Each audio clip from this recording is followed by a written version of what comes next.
দেখা যায় একজনের পাশে বইতাম, হেরা এক জোড়া জুতা নিয়ে যা আমি বিক্রি করছি।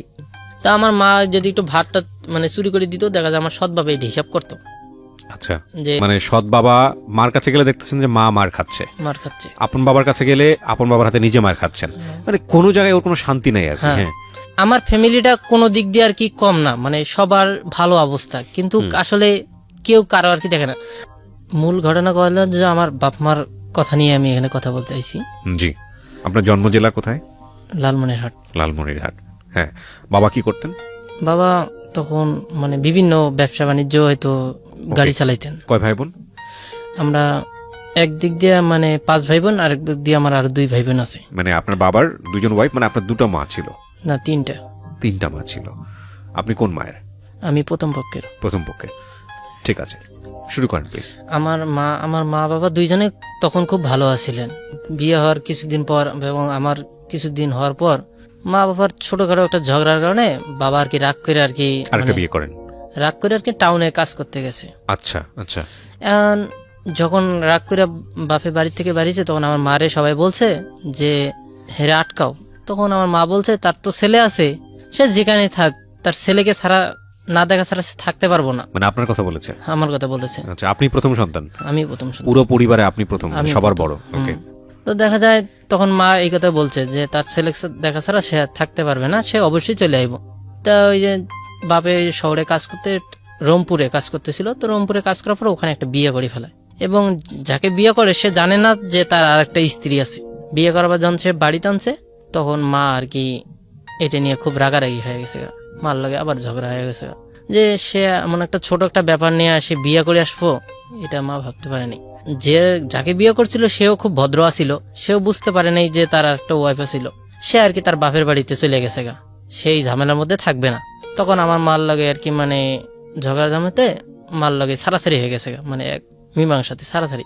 তখন মা আর কি মানে আমাকে নিতে চাইছিল যে আমার ছেলেরা আমাকে দিয়ে দাও, আমি ওকে নিয়ে থাকবো। তো আমার বাপ আমারে দেয় নেই। তখন আমি তখন দুধের শিশু, এবং তখন আমার বাপ দেয় নেই, মানে সে কোনোভাবেই দিবে না, সে দিবে না। ঠিক আছে, তখন আমার দাদাদের উপরে আমার ধরং প্রসঙ্গ আমার দাদাদের দিছিল। তো আমার একটা ছোট ফুবু আছিল, সে ছোট ফুবুকে আমি আম্মা করে ডাকতাম। সে আম্মা আর কি মানে আমার দেখভাল করতো, মানে আমার পরিষ্কার টরিষ্কার সে দেখাশোনা সে করতো।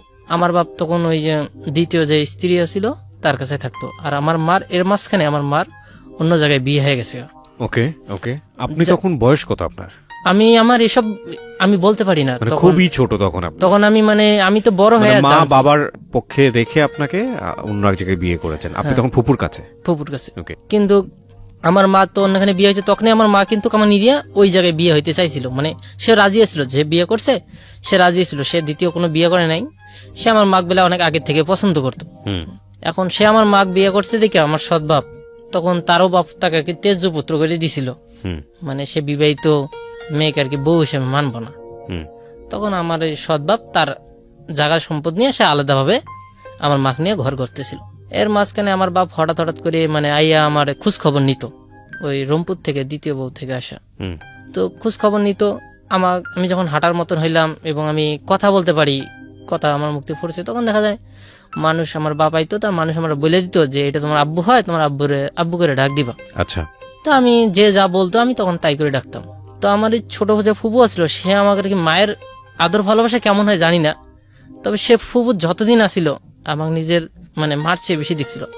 আমার শুধু ফুবু আর কি মানে বাড়ির মধ্যে সে একটু শিক্ষিত ছিল আর কি, মানে মাদ্রাসা পড়তো, তো শিক্ষিত ছিল। দেখা যায় গ্রাম অঞ্চলে যে ময়মুরব্বীগুলা মানে নামাজ কালাম জানে না এবং কোরআন শরীফ পড়তে পারে না, তাদেরকে আর কি মানে 10-15 জনকে এক করে সে আর কি বই আর কি মানে দিয়া সবাই কোরআন শরীফ পড়া শিখাইতো। আচ্ছা। বিনা টাকায়, মানে কোনো টাকা পয়সা নিত না, ওকে। মানুষের শিখাইলেই তার আর কি মানে খুশি। তো বাপে ওই যে ওখানে যে সৎমা দ্বিতীয় বউ আছে তার সাথে আবার ঝামেলা হয়ে গেছিল। সে আর কি আমার দাদার বাড়িতে আসবে না, সে তার বাপের বাড়িতে থাকবে। ঠিক আছে, তার ওখানেও আর কি মানে বাচ্চা, যখন আমি হাঁটার মতন তো তখন তার ওখানে আরো 2টা বাচ্চা। তো দেখা যায় সে আসবে না, সে আর বুদ্ধিমান ছিল যে আমার বাচ্চা কাচ্চাকে আমি নানছানা করবো না, সেই কারণে সে তার বাপের বাড়িতে থাকা ছিল। আর থেকে তার বাপের বাড়িতে থাকার কারণে দেখা যায় তার মানে বাবা মা ছিল, তারাও খুব কর্ম ছিল, এই কারণে তাদের আর কি মানে দেখভাল তারাই করছে, কিন্তু আমার বাবা করেনি। ওকে। তো হঠাৎ করে আমার বাপ আইয়া হঠাৎ করে একটা বিয়ে করে আনছে, মানে ছোট যেটা বিয়ে করছে সেটা আমার চোখের সামনে। হুম তখন আমি আর কি হাইটে বেড়াই, তো আমি হাইটে বেড়াই, তখন দেখা যায় সে বিয়ে করে আনার পর দিকে এও করতেছে, মানে ফুর্তি টুর্তি সবাই করতেছে। হুম তো আমাকে কইতাছে তোমার আম্মু হয়, যাও তার কাছে যাও। তো আমি গেলাম, সে আমার কোলে টোলে নিল, পরে কোলে নিয়ে অনেকক্ষণ থাকলাম, থাকার পর আমি খেলাধুলা করলাম। হুম তো আমার যখন ছোট ফুবু ছিল, সে ফুবু আমার কি মানে অনেক আমার দেখভাল ভালো কারণে দেখা যায় আমার সৎ মা আমাকে নিয়ে থাকতো না, মানে সে সে আমাকে নিয়ে থাকতো না বলতে গেলে কি আমি বিছনার মধ্যে প্রসাব করতাম দেখা সে আমাকে লগে নিয়ে আর কি তার কাছে থাকতো না। আমার জন্য ঘর আলাদা দিত, আমার ফুবু যেখানে থাকতো ওখানে আমি থাকতাম, আমার জন্য খেতাবালি দিত। তা ফুবুর কিছুদিন পরে বিয়ে ঠিক হয়ে গেছে। হুম এখন ফুবুর বিয়ে ঠিক হওয়ার কারণে ফুবু দেখা যায় আমাকে যদি নিয়ে রাত্রেবেলা শুইতো না, তা দেখা যায় আমাকে সুরে টুরে শিখাইতো বিভিন্ন নামাজ কালামে সুরা এবং সবকিছু। এবং এর মধ্যে আমার দাঁত পড়ছিল, তখন আমার স্কুলে ভর্তি করে দিছিল। এর মধ্যে ফুবু আমাকে একটু আর কি মানে কলম টলম ধরা টরা সব শিখাইতো।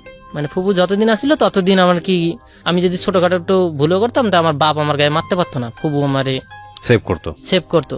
এবং আমার কারণে আমার ফুবু মাইরেও খাইতো, কিন্তু আমার গায়ে মারতে দিত না। হুম তা আমি একদিন ওই যে আমার ফুবু আমাকে নিয়ে যে খেরের মধ্যে গেছিল, মানে ভুট্টা বাড়িতে গেছিল, মানে ভুট্টা ভাঙার জন্য। তো ওখান থেকে আমার মা আমার কোলে করে নিয়ে গেল। আপনাকে নিয়ে যায়? নিয়ে যায় তখন কয়, তো আমি যাইতে চাই না, তখন আমার মানুষ আশেপাশে সবাই কয় তোমার আম্মু হয় তোমার মা হয় যাও তার সাথে। তা আমার পুরো রাস্তা আমার ভুরকায় মুরগায় নিয়ে গেল। নিয়ে যাওয়ার পর পরের বাড়িতে গেলাম, বাড়ি যা মার কাছে থাকবো। তো মা ফিরা মানে আমাকে দেখা ছাড়া থাকতে পারতো না। মাও মানে কিছুদিন পর পর আমারে লুকাই সুকাই ক্ষেত থেকে নিয়ে যেত। আচ্ছা। মার কাছে তখন যাইতাম, তখন বাপে মানে আমার পাশের বাড়ি এক মামা সে আমারে নিয়ে গেল। নিয়ে যাই কি তার বাড়িতে আমার বাপ বয়ে রয়েছে। বাপ এখন আমার কি করলো, গলাটা ধইরা আমার একটা মানে ভ্যান গাড়ির মধ্যে উঠাইয়া গলাটা এক হাত দিয়ে চাপ দিয়ে ধরছে, আর আমার এই ভ্যান গাড়ি সে নিজে চালাই নিয়ে যেতেছে। কেন এরকম করলো? সে চায় না সে আমার মার কাছে আমি থাকি। ওকে, রাগে। এখন সে চায় আমি তার কাছেই থাকি। এখন সে আমার এই যে মানে গলা চাপড়ে, মাও তো পিছন দিকে অনেক মানে চিল্লা টিল্লা করতেছে, কিন্তু আমার মার কাছে যাইতে দিবে না। সে আমাকে নিয়ে আইলো, বিরিয়ানি বাড়িতে আমার মারলো। হ্যাঁ, তোমার আমি ডাকি, তোমার আমি জোর করে নিয়ে আসি, তোমার আমি ডাকি, তুমি আমার কাছে আসো না, তোমার মার কাছে একদিন থাকিয়া তোমার মার কাছে থাকতে চাও, মানে এই ধরনের নিয়ে আমাকে চত্থাপ্পর দেওয়া শুরু করে দিল আমার বাপে। আর তখন আমার বাপ মানে যখন ছোট বিয়েটা করছে তার কিছুদিন আমাকে ভালোই আদর করছিল, কিন্তু তারপরের থেকে মানে দিন দিন আস্তে আস্তে কিরকম আমার বাপ চেঞ্জ হওয়া শুরু করে দিল। একটা বিষয় মানে আমরা ক্লিয়ার হচ্ছি, যারা শুনছেন এখানে প্রিয় শ্রোতা এতক্ষণ ধরে, যে ছোটবেলায় বড় হওয়াটা 8-10টা ছেলেমেয়ের মতো ছিল না। অনাদরে অবহেলায় বাবা মায়ের এইরকম একটা সমস্যা বা পরিস্থিতিতে সে আসলে কিভাবে বড় হচ্ছে, এইটা কিন্তু খুব ইম্পর্টেন্ট একটা মানুষের জীবনে, খুব খুব খুব ইম্পর্টেন্ট একটা কথা হচ্ছে পারিবারিক শিক্ষা। আমরা যত কিছুই বলি না কেন, যাই বলি না কেন, যত ধরনের শিক্ষাই একটা মানুষকে দেই না কেন, পারিবারিক শিক্ষা ছোটবেলায় সে যেটা পায় বা একটা বয়স পর্যন্ত সে পরিবারের একেবারে খুবই পরিবারে ঘনিষ্ঠভাবে বসবাস করে সে যে শিক্ষাটা লাভ করে, সেটা সে সারাটা জীবন জুড়েই তার বিভিন্ন কার্যক্রমে, তার বিভিন্ন কি বলা যেতে পারে অ্যাক্টিভিটিসের মধ্যে সে সেটাকে ফুটিয়ে তোলে, সেগুলোতে ছাপ পড়ে, বোঝা যায়। এই ছেলের ক্ষেত্রে কিন্তু এই শৈশবটা সেই অর্থে ব্লেসফুল বা আশীর্বাদ পুষ্ট ছিল না, 8-10 জনের মতো ছিল না, এটা খেয়াল করার মতো। হ্যাঁ, তারপর বলেন। তারপর আমার ফুবুর আর কি মানে বিয়ে ঠিক করলো। বিয়ে ঠিক করার পর ফুবুর বিয়ে হইব, ফুবু আমার ছাড়া যাইবো না, আর আমিও ফুবুরে ছাড়বো না। মানে আমি কান্দাকাটি, আমার এই দরজার মধ্যে আটকায় রাখছে আমার দাদা দাদি, যে বিয়ের সময় কিছু একটা ঝামেলা করতে পারে। আচ্ছা, ঠিক আছে। এখন আমি কান্দাকাটি, আমার ফুবুকে আমি যাইতে দিব না। ঠিক আছে, আমি তো এটা সেইরকম কান্দাকাটি, আমি আমাকে না, আমার ফুবু আমাকে ছাড়া যাইবো না। তারপর আর কি ফোনে ফুবু গেল। আমি তো সেই দিন মানে 3-4 দিন আমি টানা কান্দাকাটি করতেছি। ওই যে ফুবু চলে গেল, এরপরের থেকে মানে আমার কপালটাও মানে আমার মাথার যে ছাতাটা ছিল সেটা আর কি আমার কাছে আর নাই। আচ্ছা। তারপর দিন যত ফুবুর বিয়ে হওয়ার পর ফুবু 3-4 দিন পরে আইলো, আইয়া এরপরে 3-4 দিন ধরে মানে ফুবু আমার টানা আইলো আমার কাছে, আইয়া কান্দাকাটি করতো। ফুবু যাওয়ার পর পরে দেখা যায় আমার বাপ দিন দিন কেমন একটা চেঞ্জ হওয়া শুরু করলো। যদি আমার সৎমার সামনে যদি আমি কিছু খাইতাম না, তা আমার সৎমা মুখটা আন্দার করতো। মানে আমার যে ছোট মা, তাকে আমি কোনো সময় সৎমা কই নেই, সব সময় আম্মু বলছি, যে যেটা শিখিয়ে দিছে সেটাই বলছি। তো দেখা যায় আমাকে যদি আমার বাপের সামনে আমার কিছু খাওয়াইতো, আমার বাপ আইনে কিছু খাওয়াইতো, দেখা যায় তার মুখটা আন্দার করে ফেলাইতো, বাপ বুঝতে পারতো। এবং দেখতাম ঘরে মানে আমাকে নিয়ে ক্যাসক্যাসে নিয়ে একটা আওয়াজ হইতো, মানে ঘরে ঢুকলে একটা ক্যাসক্যাসে নিয়ে আওয়াজ হইতো। তা আমার আব্বা মানে কইতাছে যে ওরে তুমি মাইনা নাও, দেখবা ওই এক সময় আমার দেখাশোনা করবো। কিন্তু সে আমার কোনোভাবেই সে আমার কোনো দিক দিয়ে মনে হয় না মাইনে নিছে। সে দেখা যায় আমার বাপ দিন দিন আমার একটা পালিশমেন্ট দেওয়া শুরু করে দিল। পালিশমেন্ট মানে মায়ের, হুম। আমাকে ছোটখাটো ব্যাপার দিয়ে আস্তে আস্তে কিরম মায়ের দূর শুরু করে দিল। লেখাপড়া করতে দিত ওই সময়টাতে? ওই সময়টায় আমি লেখাপড়া করতাম, মানে তখন ওই যে ফুবু থাকতেই ওয়ানে ভর্তি হয়েছিলাম। হুম। তো ওয়ানে ভর্তি হওয়ার পর দেখা যায় ওইরকম আমার কোনো দেখশোনা ছিল না। তো হুম। সামান্য একটা স্কুলে কলম হারাইলে ওইটার লেগে আমার বাপ আমার ধরে পিটতো। হুম। তখন ছোট আছিলাম, যে কোন জায়গায় কোন জিনিস পড়তো এটা আর কি মানে খেয়াল ছিল না। করতে পারতেন না। হ্যাঁ। হ্যাঁ, খেয়াল করতে পারতাম না। হুম। দৌড়ে দৌড়েতে আমার কলম একটা হারাই গেলে এটার লেগে আমার বাপ মারতো। তো আমার বাপ দেখা যায় আমরা স্কুলে যখন পড়তাম তখন দেখা যায় ওই যারা একটু ভালো পারতো হুম। তাদেরকে স্যাররা আর কি মানে ভালো পড়তো, মানে পড়াইতো, আর তারা আর কি যারা পারতো না তাদেরকে পিছিয়ে দিত। হুম। দেখা যায় আমরা পিছের সিটে থাকতাম, আমাদের ওরও একটা স্যাররাও আর কি মানে কেয়ার করতো না, যারা এরা পারে না হুম। আমাদেরকে একটু দেখাশোনা করতো না তারা। দেখা যায় অন্য অন্য ছেলেরা মানে দেখা যায় মা বাপ প্রাইভেট দেয়, হুম। আমার বাবা আমার পিছে 2 টাকাও খরচ করতে চাইতো না। আচ্ছা। এই স্কুলে 6 মাসের কার্ড আছে না, যে 600 টাকা কার্ড দেয় অর্ধেক হুম। স্কুলে ঠিক মতো গেলে, ওইটা কাট করতো, ওইটা থেকে 600 টাকা তুলে সে খাইতো, কিন্তু আমার পিছে আর কি খরচ করতো না। খরচ করতো না। দেখা যায় অন্য অন্য ছেলেদের চেয়ে আমার মানে অনেক আলাদাভাবে দেখতো। তা আমার সৎমা, আমার বাপ ডেইলি একটা পানিশমেন্ট দেওয়া শুরু করতো কি, যে তোমার সৎমা পাকশাক করে, তুমি যা তার মানে খড়ি খড়ি বলতে গেলে কি আমরা এই যে মানে কাঠ। চুলে জাল দেওয়ার মতন এগুলো কেটে নিয়ে আসো। এগুলো কেটে নিয়ে আসি। তো দেখা যায় আমি যদি একদিন না আনতাম এবং তাহলে আমার পিঠ মানে মায়ের মিস নেই। হুম। আর সে মায়ের কিরকম, মায়ের মানে মারলে কোনো মায়া দয়া নেই, তার প্রতি কোনো মায়া দয়া কাজ করতো না। দেখা যায় এই যে গরুর গোবর আছে না, হুম। গরুর গোবর আমি তখন তো উঠাইতে পারতাম না। দেখা যায় যে সুপারি গাছের যে ঢাল আছে না, সুপারি গাছের ঢাল, ওই ঢাল দিয়ে ওই গরুর গোবর আমি টাইনা টাইনে নিয়ে আসতাম খেত থেকে। তো মানুষ দেখতো না, তা মানুষ দেখা যায় মহিলারা মানে অনেক যে রাস্তাঘাটে দেখতো সেই আমাকে বলতো যে তোমার যে ছোট সৎমা আছে সেটা কি রকম। তা আমি বলতাম যে এরম এরম আমাক দিয়ে সব করায়। তো মানুষ আর কি অন্য ছেলেদের দিয়ে আমাকে তুলনা করাইতো, মানে দেখতো যে অন্য ছেলেরা কথা শুনতেছে তাকে মা দিয়ে কইতো দেখ ওই সালামের মতন হবি নাকি, ওর সৎমা আছে দেখ ওরে দিয়ে কি কাম করাইতেছে। আমরা চলে গেলে তোর সৎমা এলে তো কি করাইবো, তাহলে দেখ তুই কি এটি করবি, মানে এটি দিয়ে মানুষের ছেলেদেরকে শিক্ষা দিত আমাকে দিয়ে। তো আমার বাপ দেখা যায় অন্য ছেলেরা খেলাধুলা করতো, আমি যদি খেলাধুলা করতাম তো আমার বাবা আমার মাইট দিত। মানে যতই কাজ থাক, আমি যদি কাজের ফাঁকে একটু মানে সময় বের করে যদি খেলতে যাইতাম তো আমার জীবনে মায়ের মিস নেই, এবং আমার ভাত বন্ধ থাকতো। আমার একটা সৎ ভাই বোন ছিল, মানে ভাই মানে একটা ভাই হয়েছিল, তাকে আমার সারাদিন মানে কি কোলে নেওয়া কাজ, আমার স্কুল থেকে আইসা কোলে নেওয়া কাম। ওকে। এখন সে যদি কান্দে তাহলে আমিও কানবো, মানে আমার বাপের কথা যে সে যদি কান্দে তা তুইও কানবি। আমার সৎমা মানে তার ছেলে তার কোনো মানে মানে তারই কোনো খবর নেই, মানে সারাদিন আমাকে নিয়ে তার খেলা দিতে হইতো। আচ্ছা। এখন সারাদিন নিয়ে হাঁটতাম, যদি একটু কোনোখানে বইতাম সে ব্যবহার করে কান্দা শুরু করে দিত, কোনোখানে বইতে পারতাম না। দেখা যায় একটু যদি ঘুম পারতো তাহলে মানে আমি বাইসা গেছি। তো আমি কাউরে আর কি মানে যতক্ষণ কোলে নিয়ে থাকতাম হাতে ঝিন ধরে থাকতো, তারপর থুইতে পারতাম না। দেখা যায় কেউ একটু শখেতে নিতে চাইলো, তার হাতে ধরাই দিয়ে আমি একটু সাইড কাটলাম। এইটা আমার মানে বাপ আইলে আমার বাপে খবর নিত যে সালাম আজকে কি কি করছে, তখন আমার সৎমা একটু যা মানে সে আর কি আমাকে বাঁচাইতো না, সে একটু বাড়াই করতো। আচ্ছা। আর আমার মা আমার সৎ বাপে আমার পিটানো শুরু করতো।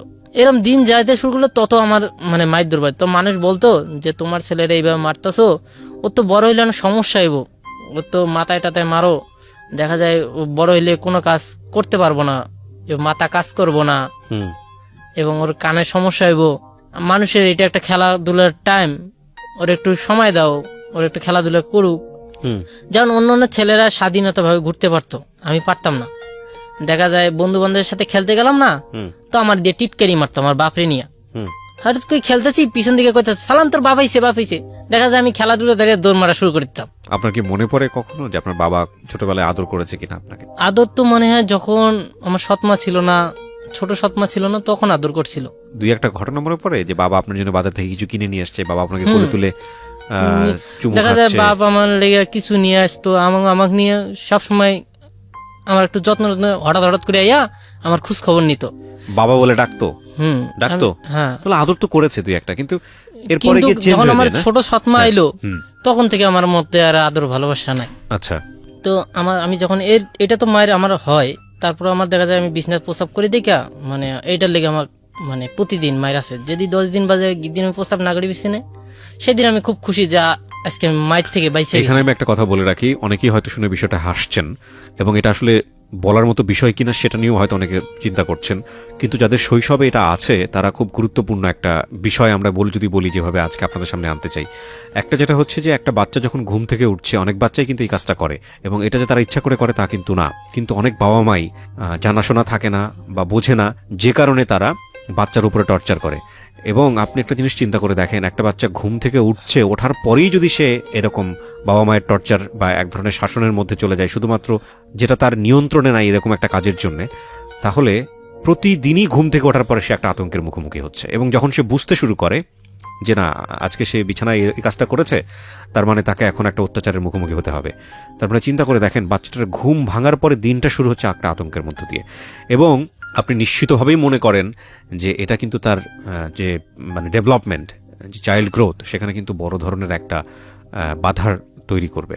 সো এই কাজটা অনেক বাবা মাই করেন, অনেক কবিরাজের কাছে যান, আমি শুনেছি অনেক ন্যাস্টি অনেক জিনিসও ট্রাই করেন বাচ্চাকে এই জায়গাটা থেকে বের করে নিয়ে আসার জন্য। কিন্তু এটা একটা অনেকেই হয়তো জানেন না, এটা একটা সাময়িক ব্যাপার, এটা একটা বয়স পর্যন্ত থাকে এবং তারপর এটা অটোমেটিক্যালি কমে যায়। তো সেই জায়গাটা থেকে প্লিজ এই ধরনের মানে রূঢ় আচরণ তাদের প্রতি করবেন না, এটা আপনার নিজেরই ক্ষতি হবে, কারণ আপনি চান না আপনার বাচ্চার ক্ষতি হোক। এবং এই রূঢ় আচরণ কিন্তু অনেক সময় বাচ্চার ভয়ঙ্কর রকমভাবে তাদেরকে অ্যারোগেন্ট করে তোলে। এবং এটা হয়তো আপনি যখন বুঝতে পারবেন যে আপনার এই আচরণের কারণে আপনার বাচ্চার আজকে এই অবস্থা, তখন কিন্তু অলরেডি লেট হয়ে যাবে এবং আপনার আর কিছু করার থাকবে না। সো প্লিজ এটা করবেন না যদি আপনি আপনার বাচ্চার ভালো চান। হ্যাঁ, ওকে, বলেন। তারপর দেখা যায় বাপে এইভাবে মারধর করতো, এইভাবে অত্যাচার হওয়ার কারণে পরে দেখা যায় আমি এক সময় আর কি মানে বাড়ি থেকে আর কি মানে এখানে মানে ভাগতে শুরু করি। মানে দেখা যায় আচ্ছা, ওকে, মানে আমার বাপ মা দেখা যায় আস্তে আস্তে আমাকে মানে বিভিন্ন পানিশমেন্ট দেওয়া শুরু করে দিল, যে এটা করবি ওটা করবি। তো দেখা যায় সন্ধ্যেবেলা যখন হইতো না, তখন আমার আম্মুর সাথে আমার ভাত পাকাইতে হইতো। আচ্ছা, মানে সে ভাত খালি রায় দিত, আমার চুলায় জাল দিতে হইতো। মানে আপনি তাকে সাহায্য করতেন? সাহায্য করতাম, মানে চুলার মধ্যে আমার জাল দিত। সে যতক্ষণ ভাত পাকা হবে না ততক্ষণ আর কি আমি কোথাও যাইতে পারবো না। দাদা সন্ধ্যাবেলা সব পোলাপানে মানে খেলাধুলা করতেছে, আমি চাইলেও একটু খেলাধুলা করতে পারবো না। যদি একটু খেলাধুলা করতে গেছি, এটা বাপের কানে গেলেই হয়েছে, আমার ভাত বন্ধ এবং আমার মায়ের। তো আমি দেখা যায় এক পর্যায়ে যখন আমি ভুল করতাম, তো আমার এক পর্যায়ে কিরম যে আমি বাড়িতে গেলে আজকে মায়ের খামই, তো আমি আশেপাশে আর কি লুকায় টুকে থাকতাম। দেখা যায় বা আব্বা অনেক রাত পর্যন্ত আমাকে মারার লেগে জায়গা থাকতো এবং দেখতো আমি আর কি যদি রাত হয়ে যায় বেশি, তাহলে জানতো আমি আর রাইতাম না। তো আমি কি করতাম, বিভিন্ন জায়গায় লুকায় চুরি করে থাকতাম এবং গরুর ঘর আছে ওই জায়গায় আর কি মানে ঢুকে রাইটটা আর কি কাটাই দিতাম এই গরুর গোয়ালে। আচ্ছা, মানে এরকম করে আর কি মানে আস্তে আস্তে কিরম আমার মনে একটা ভয় আতঙ্ক একটা হয়ে গেল। মায়ের চোটে দেখা যায় আমি অমুক জায়গায় আর কি মানে পলায় যেতাম, মানে আস্তে আস্তে মনের মধ্যে একটা সাহস জাগলো যে বাড়ি থেকে পালিয়ে থাকা যায়। হ্যাঁ, তো দেখা যায় আমার বাপ মারলে আমি আজকে নিয়ত করতাম যে আজকে আমার ফুপুর বাসা চলে যাবো। তা আমি ফুপুর বাসা চলে যেতাম একলা মানুষের জিগে চলে যেতাম। তো দেখা যায় আমার বাপ মানে কি, আমার বাপের কথা হলে তুমি আমার এত ভয় পাও, কিন্তু তুমি আর কি আমি খেলাধুলা করতে না করি, তুমি খেলাধুলা করো কি লিগা, তুমি কাজ থাকবো না, তুমি বাড়িতে বয়ে থাকবা, কিন্তু আমার খেলাধুলা এবং এইসব আমার বাপের তখন একটা খেলাধুলার প্রতি খুবটা এনার্জি ছিল। বলতে গেলে কি আমি কোনো খেলায় মানে খেলাধুলা করলে আমি ওই খেলায় আর কি মানে বেশিরভাগ আর কি জিততাম। তো আমার মনে একটা মানে ছোট থেকে স্বপ্ন ছিল যে আমি একটা ভালো কিছু করবো এবং কারো কিছু দেখলে ওইটা আমার মনে আর কি আগ্রহ জাগতো যে বড় হয়ে এটাই হমো এবং বড় হয়ে ভালো কিছুই করবো। তো আমার বাপ যখন বিয়ে শাদী করছে না 3টা, তো দেখা যায় মানুষ আমাকে নিয়ে শরম দিত এবং কারো পাশে কোনো মহিলার সামনে যে বইতাম, তা আমার বাপের মানে আমার বাপক নিয়ে খোটা দিত, কইতো যে ওর বাপ 3টা বিয়ে করছে, ও 4টে বিয়ে করবো, ও বড় হয়ে 6টা বিয়ে করবো, মানে এই ধরনের আর কি মানে আমার সামনে আমাকে নিয়ে আর কি তুলনা করে কইতো, তুচ্ছতাচ্ছিল্য করতো। হ্যাঁ, তো আমার মনে খুবটা কষ্ট জাগতো যে আমি বড় হয়ে এইসব কাজ কোনো সময় করবো না। তো তারা যখন এইসব কথা কইতো আমার মনে মানে আমি তাহলে কিছু কইতে পারতাম না, খালি মুখ বুঝে সহ্য করতাম। তো আমার দাদা দাদিরা যখন আর কি মানে ঝগড়া টগড়া লাগতো, মানে আমাকে নিয়ে মানে বেশিরভাগ আমাকে নিয়ে ঝগড়া বাড়ছো, এবং আমার দাদা দাদি একখানে খাইতো, তো মানে আমার মা বাপ সহ, তো ছোটখাটো ব্যাপার নিয়ে ঝগড়াঝাটি লাগতোই। সে বোনকে আমার সৎমা আশেপাশে সবার লাগে ঝগড়া করতো। তো দেখা যায় ঝগড়া হইলেই আমার দাদা দাদি আমাকে নিয়ে টানা হাসরা করতো, মানে কইতো যে আপনার ছেলেরা আপনারা নেন, আপনারা দেখাশোনা করেন, আমরা ওর দেখভাল করতে পারবো না। দেখা যায় এইটা আইলেই মানে বাপ আমারই ধরে মারতো সবসময়, মানে বাড়ি ঢুকতে গেলে মানে আমারই নিয়ে ঝগড়া, মানে আমাকে নিয়ে টানা হাসরা। কিন্তু আমার দাদা দাদির কথা হইলো যে আপনারা এখন আসেন আর আপনাদের ছেলে আপনারা বুঝ জানান, আমরা এর দেখভাল করতে পারবো না। হুম তো এই আমার দাদি, আমি মানে বাপের কাছে খাইতাম, কিন্তু থাকতাম দাদির কাছে। যখন এই দাদির লোক একটু ঝগড়া হইতো, দাদিরা কইতো আপনার ছেলেরা আপনার ঘরে আচ্ছা থাকবো। আচ্ছা কিন্তু আমার এটা আর কি মানে আমার বাপ মানতে, দেখা যায় ঝগড়া হইলে আমার মানে বাপরা আমার সৎমার বাপের বাড়ি চলে যেত। হুম যাতে আমার কোনো খোঁজ খবর রাখতো না, মানে আমার এইভাবে ফালাই দিয়ে যাইতো গা। তো আমি এক পর্যায়ে আমার মার কাছে যখন যাইতাম, তখন আমার এই মার যে সৎ আমার যে বাবা আছে না, সে আমার মারে মারধর করতো। আচ্ছা, ওখানে তার আবার 2টা বাচ্চা আছে। মানে সৎ বাবা মার কাছে গেলে দেখতেছেন যে মা মার খাচ্ছে, মার খাচ্ছে। আপন বাবার কাছে গেলে আপন বাবার হাতে নিজে মার খাচ্ছেন, মানে কোনো জায়গায় ওর কোনো শান্তি নাই আর কি। হ্যাঁ। হ্যাঁ আমার ফ্যামিলিটা কোনো দিক দিয়ে আর কি কম না, মানে সবার ভালো অবস্থা, কিন্তু আসলে কেউ কারো আর কি দেখে না। যদি আমি না খাই রইছি না, তা আমাকে যদি আর কি মানে একবেলা খাওয়ায়, তা কইবো সালাম ওই ক্ষেতের ঘাসগুলো উঠে আন, আর কইবো নাইলে 1 বস্তা গরুর লেগে ঘাস এনে দে। মানে শান্তি নাই আর কি। শান্তি নাই। জি। আমি এইভাবে থাকি। তো আমার মার কাছে গেলে দেখা যায় আমার মা আবার আমার নানির পাশের লগে আর কি বাড়ি। হুম তো দেখা যায় নানির বাড়ি গেলে আর মার বাড়ি যাওয়া কথা সেম একই কথা। তো আমি যদি নানির বাড়িতে থাকি, তারপরও মানে সৎভাবে সন্দেহ যে আমার মা যদি মাঝে মাঝে একটু ভাত যদি আমার মানে লুকায় দিত, মানে সে আমার ধর্ম পোষণ নিব না আমার সৎভাবে, হুম যেহেতু তার ছেলে সে বুঝে নেছে, এখন ওইটা আমার আর দায়িত্ব নেই। তা আমার মা যদি একটু ভাতটা মানে চুরি করে দিত, দেখা যায় আমার সৎভাবে এটা হিসাব করতো আচ্ছা। যে কত কেজি চাল আনলাম, এত তাড়াতাড়ি শেষ হইলে কেমনে, তুমি এর লুকায় লুকায় দাও। হুম এটার কারণে দেখা যায় ওখানে গেলে আমার মারে মারধর করতো। মা দেখা যায় ওই মারধরের কারণে একদিক দিয়ে চলে যেত, এবং আমারও অনেক পানিশমেন্ট দিত। মায়ে ধরে মারতো, মা আমারে ধরে মারতো দিকে মারে দাও, মা আমারে ধরে মারতো। তা আমার নানি অনেক সময় ঝগড়া করতো যে তোর খাওয়াইতে হবে না, আমি খাওয়ামো। তা আমার নানি আবার মানে নানা নাই, খেতে কাম কইরা সে নিজের পেটে ভাত নিজে জোগায়। হুম তখনকার সময় আছিল যে নানি আর কি মানে কারো খেতা সেলাই করলে চাল দিত, মানে 3 কেজি চাল দিব, 2 কেজি চাল দিব, এরকম আর কি একটা খেতা মানুষের কমপ্লিট করে দিত, এত চাল দিত। সে দেখা যায় একবেলা না খায় সে আমারে খাওয়াই দিয়ে যাইতো কামে, কিন্তু তারপরও সে দেখতো খাবার একজনের আছে, সে আমার সবটি দিয়ে খালি পেটে কামে যাইব। আচ্ছা আচ্ছা। এখন আমি যদি না খাই থাকি, যদি সন্ধ্যাবেলায় দেখে জানা মা আমার কিছু খাবার টাবার দেয় নেই এবং আমি না খাই আছি, সে লগে লগে ভাত টাত পাকায় আগে আমারে খাওয়াইব, খাওয়াইয়া তারপর সে খাইব। এবং আমি সে দেখছি আমার জন্য সে অনেক কদিন না খায় থাকতো, মানে তার না খাওয়া একটা রুটিন হয়ে গেছে। আমার মানে মাকে এইভাবে যে অত্যাচার করে, মা দেখা যায় আমাকে অত্যাচার করতো। আমিও অনেক সময় মানে বিরক্ত হয়ে মার কাছ থেকে চলে আসতাম, মানে নানির কাছ থেকে, আমার কারণে অশান্তি হতো।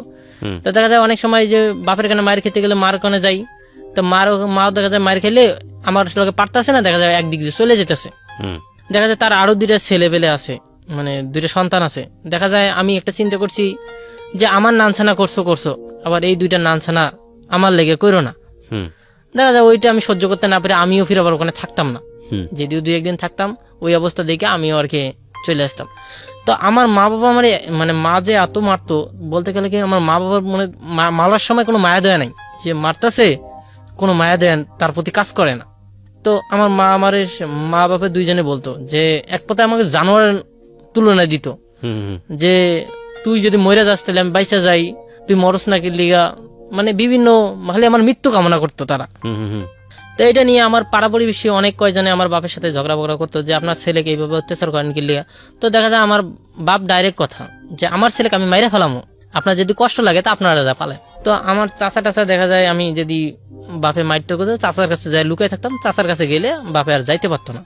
তো এই পরিমাণে থাকতেই আমি হঠাৎ করে মানে একদিন তো আমার ওইরকম করে পানিশমেন্ট হইতে থাকে রেগুলার। তো দেখা যায় আমি ওই মার কাছে গেলে শান্তি পাই না, তখন আমার বাপে আমার কি করলো কি, গ্রাম অঞ্চলে যে চায়ের দোকান আছে না, তো আমার বাপ এক পর্যায়ে সে আমার চায়ের দোকানে ঢুকে দিয়ে সে ঢাকা আইলো, তার মানে সৎমা নিয়ে সে ঢাকা চলে এলো। তখন আমি চায়ের দোকানে কাজ করি, দেখা যায় চায়ের তেতলি একদিন আমার মানে প্রথম দিন তো কয়েকদিন আমি চাকরি করাতে চায়ের তেতলি আমাকে ধরতে দিছিল। তো চায়ের তেতলি আমি হাত দিয়ে উঠাইতে পারিনি, হাত থেকে পড়ে গেছে। আচ্ছা। পরে মালিক আমার এইটার লেগে আমার খুব মারছে, চায়ের তেতলি পড়ছে দেখে। পরে আমার বাপের কাছে আমি বিচার দিছিলাম যে আব্বা আমার মারছে, তখন ওই চায়ের দোকানের অর্ডার দিল কি যে দোষ করবে আর বেশি করে মারবেন। শীতকালের দিন, মানে গ্রাম অঞ্চলের চায়ের দোকান তো দরজা জানলা কিছুই নেই, মানে চারিদিকেই ফাঁকা আর চারিদিকেই ঠান্ডা বাতাস। তাহলে কি করতাম, ওই কাঠ আছে না, মানে টেবিলের মধ্যে 2-1টা টেবিল জোড়া কইরা ওই টেবিলের মধ্যে ঘুমাই থাকতাম। টেবিলে মানে শীতকালের দিন টেবিল যে খুব ঠান্ডা, পরনে যেটা থাকতো এটাই, মানে কোনো বালিশও আসিল না, কোনো খেতাও আসিল না, খালি পরনে যেটা ছিল এটাই। তো আমার কাঠে যে ঠান্ডা, মানে সারা রাত মানে গড়াগড়ি করতাম। তো সকালবেলা মালিকে কি করতো কি, ওই যে বোতলের মধ্যে পানি ভরা মুখ কাটা মানে ফুটা করে ওই চোখের মধ্যে মানে পানি মারতো, পানি মারতো। ওইটা মানে সকাল 10টা পর্যন্ত চোখের মধ্যে ঘুমিয়ে থাকতো, মানে ঘুমায় মানে ভোর 4টের দিকে মানে এই কাজটা করতো। 10টার দিকে ঘুমাই দিতাম, ভোর 4টের দিকে এই কাজটা করতো। তো দেখা যায় 10টা পর্যন্ত চোখে খালি ঘুমিয়ে থাকতো, এই ঝিমায় ঝিমায় খালি কাজ করতাম। তা পানি নাতে নাতে মানে দোকানে কাদা, তো মানে কলের পর যেটা টিউবওয়েল ওখানে কাদা, মানে জুতা পায়ে দিয়ে যদি আমরা ওখানে মানে পানি টানি নাড়ি, তো দেখা যায় পা অটোমেটিক ঘা হয়ে যায়। 2-3 দিন পর মানে পা একবার এত ঘা হয়ে যায় যা বলার মতন না। তা আমি কি করি, আমার লগের জন যারা আছে তারা দেখা যায় 1 দিন চাকরি করে, 2 দিন চাকরি করে না। তার মন খুশি মতন, তাদের মা বাবা আছে তাদের মন খুশি মতন। দেখা যায় আমি যদি আমার হাঁটতেও পারতাছি না, তারপর আমার চাকরি করতে হইতেছে, মালিকও একদিন কইতাছে না যে একটা দিন রেস্ট নাও, এটা তাদের মধ্যে কাজ করে না। আমি কি করি, ওই যদি আমার পা একদম মানে ঘা হয়ে গেছে তো ওই সকালবেলা মানে রাত্রেবেলা ডিউটি শেষে হলুদ মরিচ একখানে কইরা মানে পায়ের মধ্যে দিয়া ঘুমায় থাকতাম। সকালবেলা দেখি পাটা একটু শুকাই গেছে, ওই পানি নাতে নাতে আবার ঘাটা ভাইসে গেল। তো এই পরিমাণে আমি মানে যেদিন পারতেছি না আমি ওই দোকান থেকে পলাই যেতাম গা, পারতেছি না, মালিকও ছাড়তেছে না, আমি পলাই যেতাম। তো পলাই দেখি যে দাদার কাছে যাই, তো একবেলা খাওয়াইলেই দাদারা মানে ক্যাটার মাটা শুরু করে দেয়, দোকান থেকে পলাইছো যা, মানে এও করে না। তখন দেখা যায় আমি আর কি আমার নানির কাছে যাইতাম, নানির কাছে গেলে নানি কোনো সময় ফালাই দিছে না, কিন্তু আমার কারণে যে আমি বুঝতে পারতাম যে আমার নানি চলতে পারতেছে না, তখন আমি নিজেই হয়ে পড়তাম। কারণ আমার নানি কোনো সময় কয় নাই যে তুই একদিক দিয়ে চলে যা, কিন্তু আমার কারণে দেখা যায় আমার নানির বাড়ি থাকলে আমার মা একটা ঝামেলার মধ্যে থাকে এবং প্রায় আমাকে নিয়ে ঝগড়া হয় রেগুলারই। তখন আমি এটা দেখতে পারতাম না, দেখে আমি আর কি মানে গ্রাম অঞ্চলে যে কোনো চায়ের দোকানে যায় আবার যা কাজ করা শুরু করে দিতাম। তো এরকম করে অনেক দিন গেছে, মানে এমনও দিন গেছে যে আমি মেন রাস্তার মাঝখানে বিরিঞ্চি পাইতে ঘুমাইতাম, বাড়ি ঘর কোনো কিছুই নেই। তো আমি এইভাবে দিন কাটতে কাটতে একদিন হঠাৎ করে মানে কি এক গৃহস্থ কইতাছে যে সালাম, আমার বাড়ির 2টা গরু আছে, তুই গরু 2টা দেখাশোনা করবি, তুই ভালো হয়ে থাকবি। তো দেখা যায় আমি তখন একটা মনের মধ্যে কিরকম কাজ করতো, দেখা যায় কোনো পোলাপান যদি আমার ছোট পোলাপানো আমার যদি মানে মাইরে যাইতো না, তা আমি যদি তারা মারতাম, তার গার্জিয়ান আমার মারতো, কিন্তু আমার গার্জিয়ান কোনো সময় জিগাইতো না যে ওরা মারছেন কে লিগা। তখন আমার প্রতি আর কি মানুষকে মারার কেউ আমার মারলেও আমি তার আগে প্রতিবাদ করতে পারতাম না, মানুষরা আর কি মানে হাসাহাসি করতো। দাদা অনেক চাকরি বাকরি, তখন ওনার গার্জিয়ানের বাড়িতে চাকরি নিলাম, নেওয়ার পর ওনার বাড়িতে মানে দেখা যায় ওই কারো বাড়িতে আমি চাকরি নিলে খোঁজ নিতাম সে মালিকটা কিরকম, সে কি মানে রাগী টাইপের, রাগী হইলে আমি সেখানে চাকরি করতাম না, সে কি রাগী টাইপের নাকি সে কি কথায় কথায় মারে, তো আমি এই ধরনের খোঁজ নিতাম। আপনার লেখাপড়া কি একেবারেই হয়নি? একেবারেই হয়নি, কোনো ক্লাসই পড়েননি? খালি 2 পর্যন্ত পড়ছি। 2 পর্যন্ত পড়ছেন, আচ্ছা ঠিক আছে। তারপর তো খোঁজ খবর নিতেন মালিক মারে কিনা? হ্যাঁ, তারপরে দেখা যায় ওই মালিকের অনেক গরু ঘাস করা কাজ করলাম, তো দেখা যায় উনি দেখা যায় ওই যে কইতো সালাম আজকে 2 বস্তা ঘাস নিয়ে আয়, তো গরু খ্যার খাওয়াইতো না, খালি আমি ঘাস সারাদিন এনে দিতাম। তারপর খ্যার দেখাশোনা, পুকুর আছে পুকুর দেখাশোনা করতাম। তো এক পর্যায়ে শুধু ওই মালিকটা একটু রাগী আসিল, তার মানে ছেলে আসিল ভালো, মানে বউ আসিল ভালো, তারা আমার খুব আদর করতো তাদের নিজের ছেলের মতো, কিন্তু আমি খাটাইতো, কিন্তু আমার কাছে কষ্টটা মনে হইতো না, তাদের মধ্যে একটা যে আদর ভালোবাসা পাইতাম এইটাই আমার কাছে অনেক বড় মনে হইতো। তা আমার বাপ মানে ঈদ গেল গা, মানে যতই আমার বাপ মারুক ঈদের সময় একটা আমার খোঁজ খবর নিতই, যতই মারুক সে আমাকে ঈদের সময় একটা খোঁজ খবর নিতই, নাইলে একটা নতুন একটা পোশাক দিত। তো আমার বাপ 2টা ঈদ গেল আমার কোনো খোঁজ খবর নিল না। আমি মাইশের পুরানো কাজের বাড়িতে চাকরি করি, পুরানো পোশাক দিয়ে আমি ঈদ করছি। তো আমার জীবনে একটা কষ্ট জাগলো যে আমি কি তার ছেলে না, সে আমার একটা খোঁজ খবর নিব না। এবং আমার বাপ দেখা যায় আমার এমন একটা সময় তো যে আমি একবেলা ভাত খেতাম, 3 বেলায় মার খেতাম। মানে গ্রাম অঞ্চলে যে গ্যান্ডারি আছে না, খেতে যে গ্যান্ডারি থাকতো, ওই দেখা যায় আমি বাড়িতে থাকলে ওই ভাত তো বন্ধ থাকতো, দেখা যায় গ্যান্ডারি খাইতে খাইতে সারাদিন মানে গ্যান্ডারি চাবাইতাম, দেখা যায় শরীর পুরো আটা আটা হয়ে যেত, মুখে ঘা হয়ে যেত। গ্রাম অঞ্চলে পেয়ারা গাছ ছিল, পেয়ারা পয়রা খাইতাম, এই করে তো আমার দিন যেত। আমি কোনো সময় নাই যে আমি দুপুরবেলা ভাত খাইছি, কোনো সময়ের জন্য না। যদি আমার কপালে একবেলার জুট ছিল তা একবেলা না জুটলেও আমি না খেয়ে থাকতাম। তো এরকম প্রত্যেকটা মানুষ আমাকে দিয়ে আর কি মানে মজা, প্রত্যেকটা মানুষ আমার খালি আফসোস করতো, কিন্তু কেউ কিছু করতে পারতো না। আশেপাশে বাড়ি যেটা আছে না, তারা সবাই আমাকে নিয়ে আফসোস করতো। দেখা যায় আমি যে কোনো কামই মানুষের কাছে করে দিতাম। তো আমি এইরকম করি করতে করতে আমার বাপ হুট করে একদিন মানে আয়া আমার খবর নিল, নিয়ে দেখো অমুক বাড়িতে আমি চাকরি করি।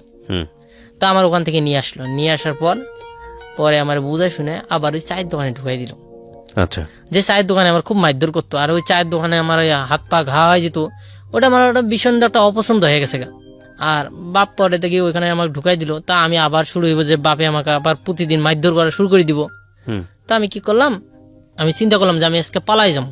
তো আমি আমাকে ওই যারা হোটেলে কাজ করি তারা বলতেছে যে সালাম যা ভাত খায়, দুপুরবেলা একটা টাইম দিত 15 মিনিট, আবার 15 মিনিট পরে খবর নিত যে সালাম কি বাসায় পৌঁছেছে নাকি ও রওনা দিছে, মানে খাওয়া হয়েছে কিনা ওর। তো আমাকে ওই ওনার বাড়িতে ভাত খাওয়ার লেগে পাঠাইলো। তো আমি ভাত না খায়া মানে আমি ভাবছি যে আজকে পালাই যাবো, কারণ একবার তোমাকে যে জীবনটা মানে মারধর করছে। তো আমি পলায়ে যাইতাম। তো পলায়ে একদম মানে খ্যাত দিয়া মানে স্টেশনে গেলাম গা। মানে রাস্তায় দিয়ে গেলে, মেইন রাস্তায় দিয়ে গেলে বাপে আমাকে ধইরা মারবো। আর তার কেউ আমাকে দেখে যদি কয়ে দেয় যে আপনার ছেলে অমুক দিকে যাইতাছে, এই কারণে আমি আর কি মানে দোলা দিয়ে গেলাম গা। দোলা বলতে গেলে খ্যাত দিয়া মানে গেলাম যে স্টেশনে দৌড়াইতেছি তার স্টেশনে পৌঁছিলাম। যে ট্রেনটা এলো ওই ট্রেনটার মধ্যে চললাম। আচ্ছা। তো তখন যদি আমার কেউ বাড়ির কথা জিগাইতো না, তো আমার চোখ দিয়ে পানি এসে পড়তো, মানে আগে কাইন্দেই দিতাম তারপর বাড়ির কথা করতাম। তো আমার জীবনে এমন একটা অত্যাচার ছিল যে আমি বইলেও শেষ করতে পারলাম না। তো আমি ওই ট্রেনে করে আইলাম। আমি কইলাম আল্লাহ যদি আজকে আমাকে মারো তা রাস্তায় মারো, তারপর আমার বাড়ির যা যেন আমি না মরি।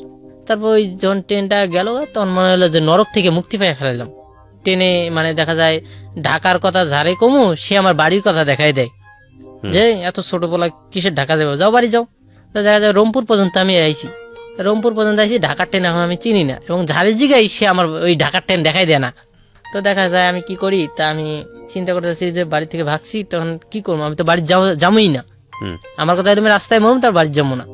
আমি এরকম একটা সাহস নিয়ে বাইরেছি। তো আমি দেখে যে ওই যে খাই নেই কিছু, তো দেখি ফুটপাতে যে হোটেলগুলো আছে না, হোটেলের সামনে ঘোরাফেরা করতেছি। দেখা যায় উনি আমাকে কইলো কাজ করবি, তা আমার তো কাজ করার অভ্যাস আছে, আর গ্রাম অঞ্চলে এমন কোনো চার দোকান নাই যে আমি কাজ করিনি। তো আমি বললাম হ্যাঁ আমি কাজ করব।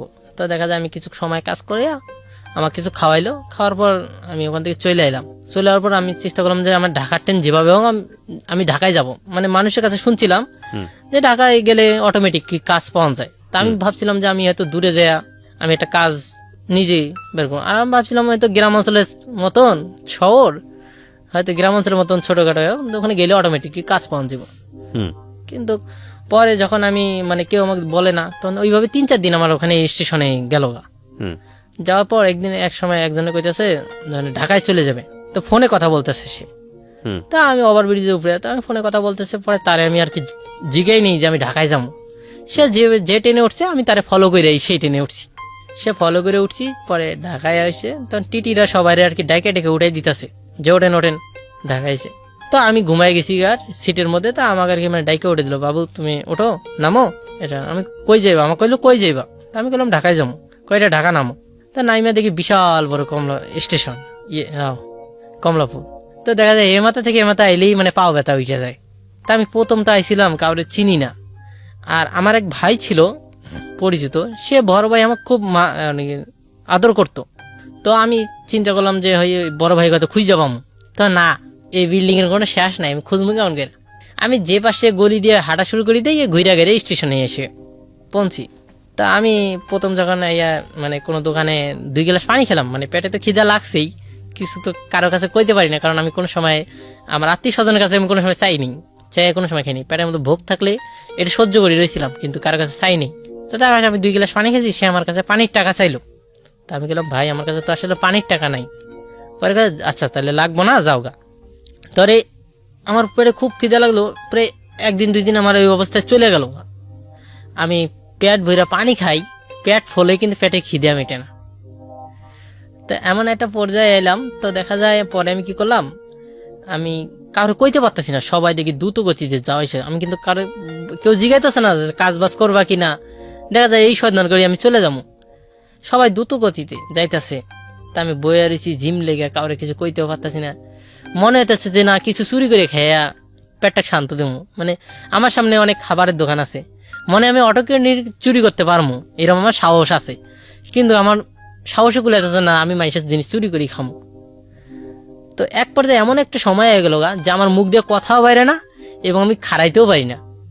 আমি যে দুই পায়ে দিয়ে খাড়াবো যেন আমি ঢুলতাছি, মানে পয়রা গেলে মরে যাব, এই অবস্থা। তা আমি অনেক কষ্টে চলে যায় একটা রিক্সাওয়ালা, মানে 10 হাত দূরে রিক্সাটা, আমি মানে 10 হাত দূরে যাওয়া এতটা আমার কষ্ট হয়েছে যে আমি বলতে শেষ করতে পারবো না। আমি এই 10 হাত দূরে কোনো মতে নিজের শরীর কন্ট্রোল করে গেছি, যে দুইটা হাত দিয়ে তার রিক্সার হ্যান্ডেলটা ধরছি, ধরে বলছি কাকা, মুরব্বী মানুষ তো, তারা আমি বলছি যে কাকা আমি আমার কিছু খাওয়াইবেন, আমি এইরকম অবস্থা। তা কাকা কইলো কি, কয় ঢাকা শহরে কেউ কারো না। সে না খাওয়ার পর পরে একটা সিএনজি আলা শুই না, পরে সেই আর কি মানে বললো যে এর কাছে কইতে হবো না, তুমি আমার কাছে আসো। পরে সে আমার আর কি খাওয়াইলো 2টা রুটি 2টা কলা। তখন দেখলাম ওই যে আমার মতন যে সমবয়সী পোলা পানগুলো আছে তারা দেখি আর কি ব্যাগ ট্যাগ টানে। তা আমি ওদের দেখা দেখি আমিও আর কি মানে ওইসব শিখলাম, কইতাম স্যার ব্যাগটা দিয়ে দেন, আপনি যা খুশি তা দিয়েন। দেখা যায় তাদের দেখা দেখি আমি এই যে ব্যাগটা টানতাম, তারা আমার খুশি হিসেবে যাই দিত, 10 টাকা দিত, 5 টাকা দিত, ওই লগে লগে রুটি বিস্কুট খাইয়া এ করতাম। যখন স্টেশনে ঘুমায় থাকতাম, দেখা যায় লুঙ্গি পরনে আসলো আমার বাপের লুঙ্গি, ওই লুঙ্গিটা মানে টোপলা করে ঘুমায় থাকতাম। পুলিশ আইয়া সকালবেলা মানে কি ভোর 4টের দিকেই লাঠি দিয়ে খোঁচা মারতো, ও খারাইলেই লগে লগে বাড়ি মারতো, এবং এরকম প্রায় আর কি মানে একদিকে বাড়ি মেরে উঠাই দিয়ে যাইতো গা, আরেক দিকে হইয়া পড়তো। তো এইরকম করে দিন যাইতো। তো আমার ওই লগের যে পোলাভান্ডি আসলো ওইটা আমার উপরে খুব চেতা ছিল, কারণ তারা 10 টাকার নিচে টানে না, আমি 5 টাকা দিয়ে টানি, এইটার কারণে তারা আমার উপরে খুব চেতা। তারা আমাকে প্রায় ধরে 3-4 জনে ধরে ধরে আমার মারতো। তো এর মধ্যে এক সিরিয়ার লগে আমার পরিচয় হয়ে গেল। সে আমাকে আইয়া বলতেছে যে আমার কোনো ভাই নেই, তুমি আজকে থেকে আমার ভাই। তা আমি কইলাম, সে আমাকে ভাইয়ের দোয়াই দিয়া সে আমাকে কইলো তোমার ভাই জুতা নাই, আজকে তোমার চলো জুতা কিনে দিই। সে আমাকে একটা কি করলো, একটা মার্কেটে নিয়ে যায় পায়েটা জুতা টুতা পরাইলো, কিন্তু কিনে দিল না, খালি ঘুরাইয়া আমার স্টেশনে আবার এনে সাইডে দিয়ে গেল। মানে সে ধান্দা করে, মানে পোলাপানের কাছে তার কিছুদিন তার সাথে চলার পর আমি বুঝতে পারছি সে আর কি মানে পোলাপানের কাছে দেখে যে কোনো টাকা পয়সা আসেনি, ওইটা আর কি মানে ফুসলাই নিয়ে নেয়। তে আসলে আমার কোনো পয়সা কোনো টাকা ছিল না, সে আমার ফুসলাই নেবে কি। তারপরে দেখা যায় আমি ওদের সাথে চলতাম, তো ওরা আর কি মানে একদিন আমার দেখা যায় ইনকামে না থাকতো, তখন দেখা যায় আমি না খায় থাকতাম। প্রতিদিন আর কি ব্যাগ ট্যাগ টানা টানে হইতো না, অনেক সময় মানে মিস যেত। তা দেখা যায় স্টেশনের পাশে ওরা ফুটপাতে ভাত বিক্রি করতো, তো দেখা যায় 10 টাকা দিলে 10 টাকা দিত, 20 টাকা ছিল 20 টাকা দিত। তো যেদিন আমার খাবারটা নিত না, সেদিন আমি ওর কাছে কইতাম যে আজকে কিছু খাই নেই, কিছুটা ব্যবস্থা করে দাও না, কিছু খাওয়ার ব্যবস্থা করা। তা দাদা ওই কি করতো, চল আমার সাথে চল, মানে ওই যে এই কাম করে আমি তো আর জানি না। এখন ও আমাকে আর কি নিয়ে গেল, ওর সাথে নিয়ে যাওয়ার পর আমাকে একটা ব্যাগ নিই, পরে আমি একটা ব্যাগ নিলাম, ও একটা ব্যাগ কিনা আমার হাতে ধরাই দিল, ধরাই দিয়ে তেজগাঁ গেল। তেজগাঁ যাওয়ার পর মুরগির বাজারে নিয়ে গেল আমারে। নিয়ে যাওয়ার পর আমাকে করতেছে, আমি তো এসব কিছু জানি না, এবং আমার লগে আরো কয়েকটা পোলা আসছিল, একজন আসছিল।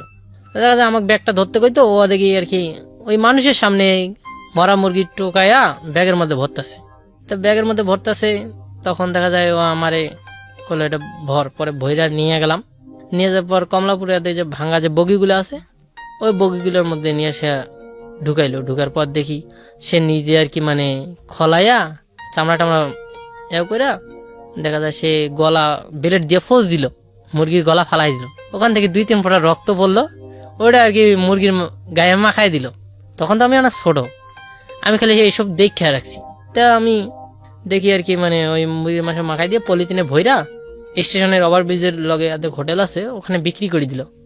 সে দেখি 5-6টা মুরগি 120-30 টাকার মধ্যে কিনা নিল, 5-6টা মুরগি 120-30 টাকার মধ্যে কিনা নিল। তো দেখি আমি বুঝতে পারলাম যে ওই দোকানদার আর কি মানে জানে এসব মরা মুরগি, যাই না আর কি নিল। তা আমি আসলে যখন বাড়িতে থাকতাম তখন আমি সব বিষয় নিয়ে শুনতাম, বলা বলি করতো। তা আমি আসলে বাস্তবে দেখলাম, আমি পরে আর ওর সাথে আর যাইনি। আচ্ছা, পরে জানি যে এটা খারাপ কাজ, আমি ছোট থেকে খারাপটা পছন্দ করতাম না, পরে এই কারণে আমি আর ওনার লগে যাইনি। পরে দেখা যায় ওর সাথে চলতে চলতে ওর সাথে অন্য বিষয়ে যাইতাম, কিন্তু ওই সব বিষয় নিয়ে আমি ওর লগে খারাপ কাজ করতাম না। পরে আর আমি যাইনি। না যাওয়ার পর এক চিটার লগে আমার পরিচয় হয়ে গেল, ওর সাথে চলে অবস্থায় হ্যাঁ পরিচয় হয়ে গেল। দেখি ওর শরীর টরিল পুরো কাটা ছিঁড়া, মানে প্রত্যেকটা জায়গায় জায়গায় ওর দাগ আছে, মানে ছিঁড়া ফেরার দাগ।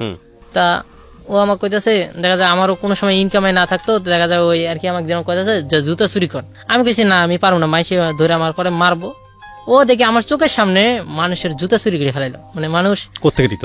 হ্যাঁ কোথা থেকে? এই স্টেশন থেকে, মানে মানুষ ওই বইতো না, বইয়ে যখন মানুষের জুতা খুলে একটু পায়ের উপরে পা তুলে বইতো, ওকে ওকে।